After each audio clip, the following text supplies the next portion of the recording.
Okay, back here at the Monarch 10ee inch metric lathe, and I'm going to cut a metric thread here. This is part 2 of part 1, and so I want to touch the tool off and kind of show you how this works. So let's get going.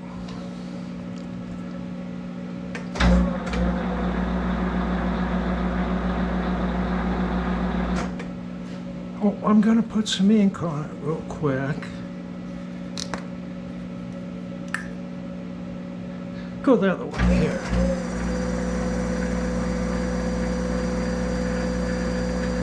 Okay.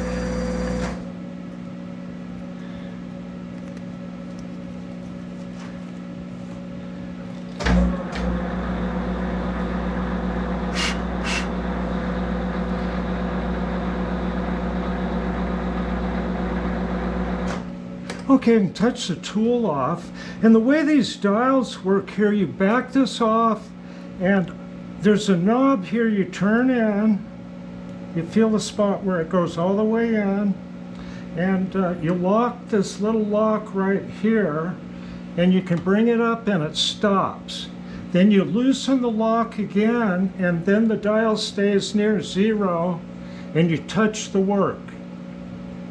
I felt it touch. Now I lock this. Now that's your return. See, it'll keep returning.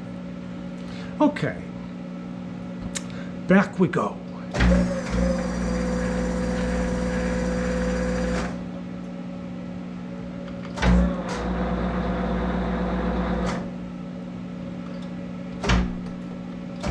There's backer up there. I don't want to lose synchronization with that, with the lead screw. Okay, let's feed it in. Oh, a good hunk there. Okay, here we go. Run this forward. Here we go. Now, when I hear the switch click out, I'm going to withdraw the tool. I don't have a relief groove. So let's go.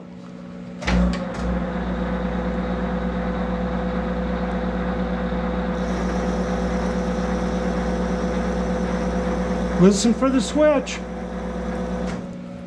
Okay, back we go.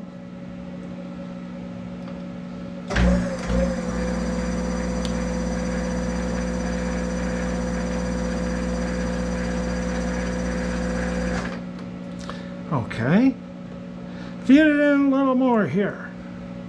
Get a good little bite there. Okay, here we go.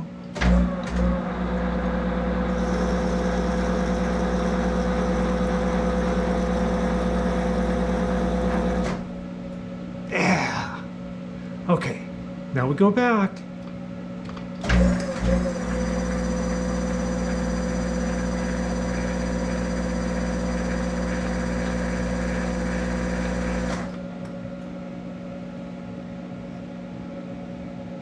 I'll go a little bit deeper. Get back, see right here. And give a little bit more right there.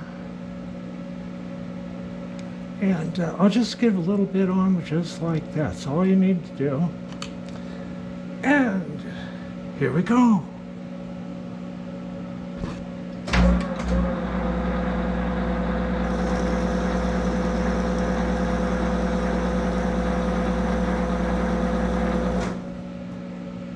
Yeah. Okay, back we go.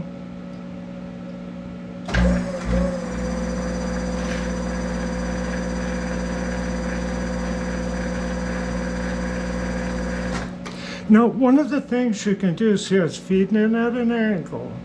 Now, you can finish the thread by cutting on both sides, by releasing the lock, and then with this outer dial, this outer rim here, you can feed the tool straight in. I'll feed it in about 5 thousandths. Let's just see what happens. I'll give a little bit of, just a little bit of lube on there. All right.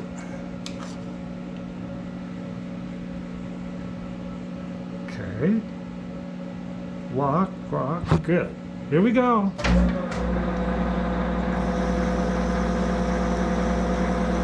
Let's cut on both sides. All right.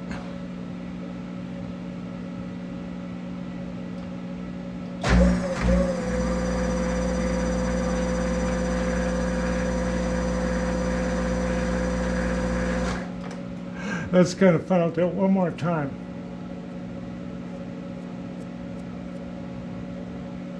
I'm feeding it in just 2/1000ths. Straight in. Oh, I gotta keep that locked and be sure to have that.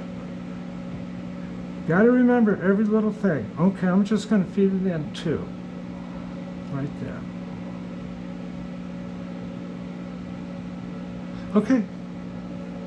Here we go.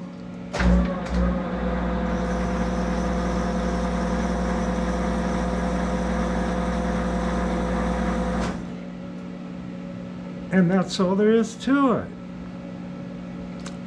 Back route.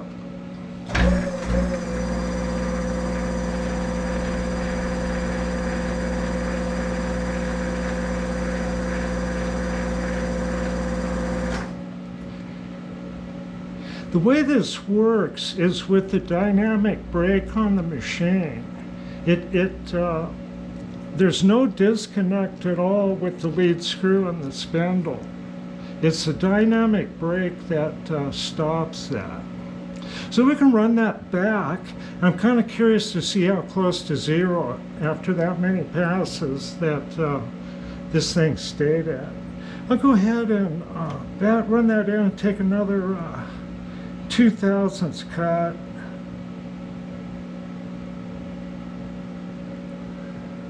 That's getting very close to size there. But it's not any particular size. It's just 1.25 metric threads. So here we go.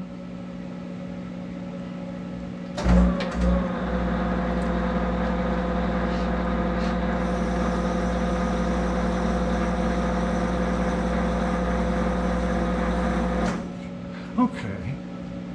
Now, this is really cool. I don't know if you can see that, but let me see your fingers. Yeah, you see, this thing is within 2/1000ths. Once you get the ELSR set up, as long as you don't change the spindle speed, it'll stop within 2/1000ths. So that means you can thread right up to a shoulder, right to the very bottom of a blind hole. And when you hear if you're doing a blind hole, you set it up, you know, get your distance, but when you hear the switch kick out, you can feed the tool out. You don't have to cut a relief groove in the bottom of a blind hole. You can thread right to the end of it. And it makes it stronger if you have to make a thin sleeve. I thought I'd point that out. This is just a really cool feature of this machine. I'll back that out. Go backwards.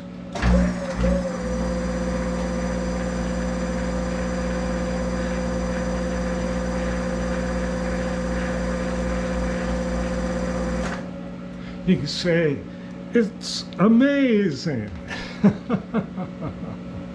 But it's kind of a neat thing if you think about it, that it's, you know, that those big resistors, when the spindle goes to neutral, the power's cut off, and then it throws those big resistors across the commutator of the drive motor and dynamically brakes it.